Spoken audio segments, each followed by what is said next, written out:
Imagine you're relishing a delicious rice dish and suddenly a piece of gravel gets caught in your teeth. Or maybe you're enjoying a refreshing cup of tea and the tea leaves get stuck on your tongue. How irritating is that?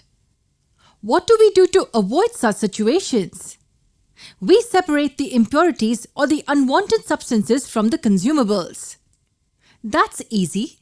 But the unwanted substances are removed right before we prepare the food item.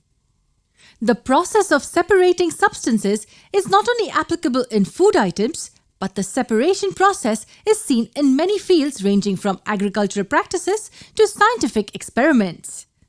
And it's not recent.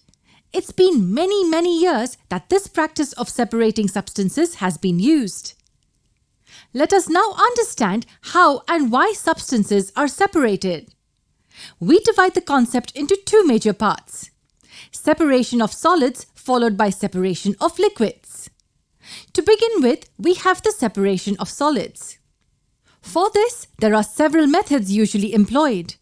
But the method chosen depends upon what needs to be separated and it's being separated from which substance. For example, we have major processes like handpicking, sieving, threshing and winnowing. These are all employed to separate solid particles from the other solid substances. Handpicking and sieving are employed for a variety of substances. On the other hand, threshing and winnowing are used largely as a part of agricultural practices. But what are these processes exactly? Let us look at each process one by one. To begin with, we have the handpicking method. As the name suggests, this process involves a worker separating the substances by hand. For example, we find mom separating hunks and stones from the rice grains before she cooks the rice. This is the simplest example of handpicking. Similarly, if we have a huge pile of papers and plastics, then how would you separate the two? If there were iron pieces, we would have probably used a magnet. But here, there is no such trick. So the only option is handpicking. But isn't handpicking a cumbersome method? Yes, it is. However, it's a very efficient method if done carefully and meticulously.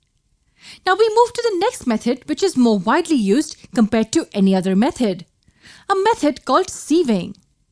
Do you know what this method is? We observe people using this method in daily life. Mom, for example, uses sieving while collecting fine powders and grains for separating the impurities in them.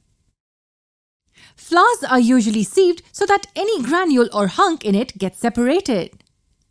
Sieves of different sizes are used to separate the fine substances. And not only the kitchen, we also use sieving method to separate pebbles from sand at construction sites. So that is how sieving is employed to separate a variety of substances in everyday life. The next methods, threshing and winnowing, are usually employed in agriculture. Next, we will look at each method in detail.